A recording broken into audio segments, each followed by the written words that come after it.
Nagbabalik ang inyong yating na ngayon ay may gagawin. For today's video, ako ay maglalaba ng damit ni Misaya. 2 weeks na tong natambay kaya ang dami na. Natambak lang. Yung iba nga kumakapit na yung mancha niya sa damit.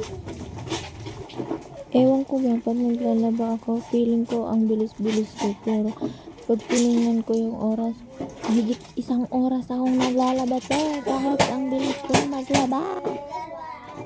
Kaya pala matagal na hindi ako naglaba ng damit ni Misaya kasi yung kamay ko sugat-sugat nung naglaba ako ng mga damit namin. Ngayon nilabahan ko na yung mga damit niya kahit maulan. Maulan ngayon kaya dito ako sa loob ng banyo naglaba. Wala din naman akong gagawin kasi nga maulan. Diba? Kaya dito ako naglaba sa loob ng bahay. Wala kang bayan kasi ako naman naglilinis ng loob ng bahay. Habang naglalaba ako, si Misaya nandun sa sala, nagkakalat ng kanyang mga laruan. Bahala na, basta makalaba ako, mamilinisin ko na lang pagkatapos ko maglaba. Yes. Ganun talaga tayo mga tambay, pagod din. Kahit walang ginagawa. Yes.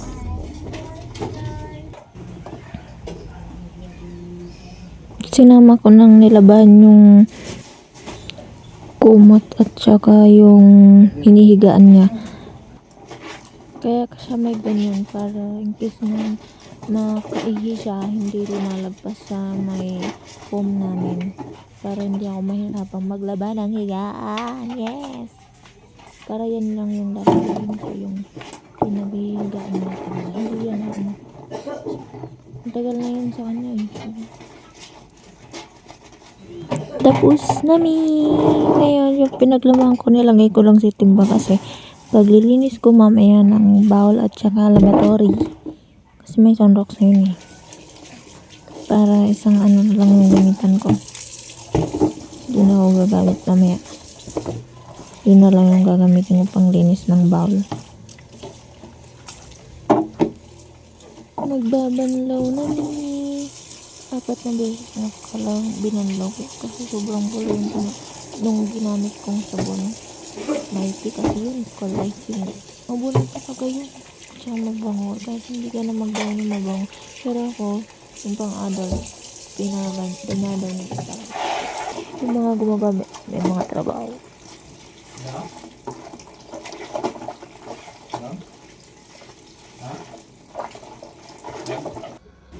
It's dryer time. Magda-dryer ako kasi nga malakas yung ulan dito. Tsaka wala akong pagsasampayan. Sasampay ko lang to dito sa loob. O yan na yung batang chikitik. Nakikisilip. Silip-silip ka dyan, maya maipit ka. Chusero ka. Batang maliit.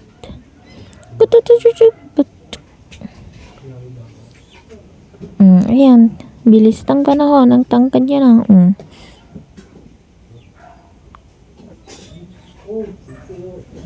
Nilagay ko na yan isa-isa.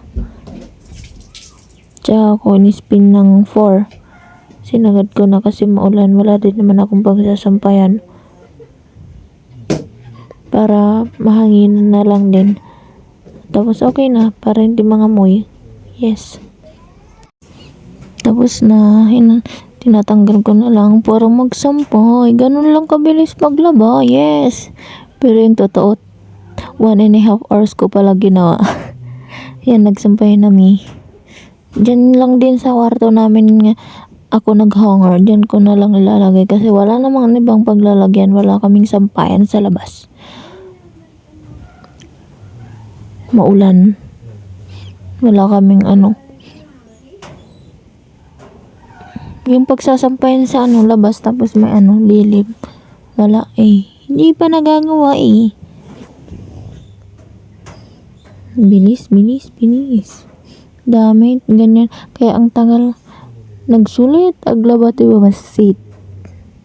Pero di batit kahit ko aglabati babatit. Bagay batit imak idi. dumadata, mas may aglabadakkel.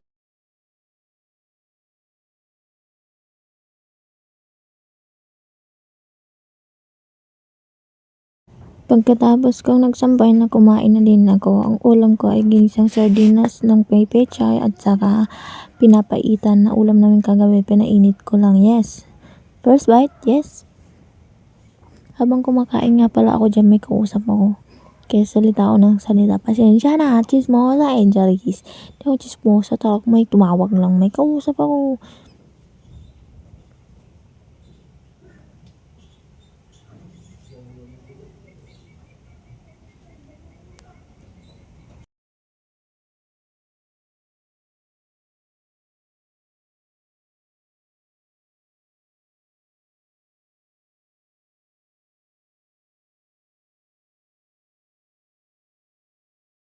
Habang kumakain ako, may mga sumisingilip sa likuran ko. Nakikita kasi nilang nagbibideo ako.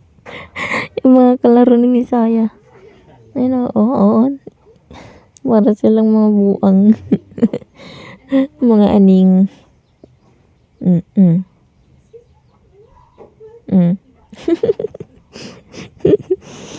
Sirip-sirip da.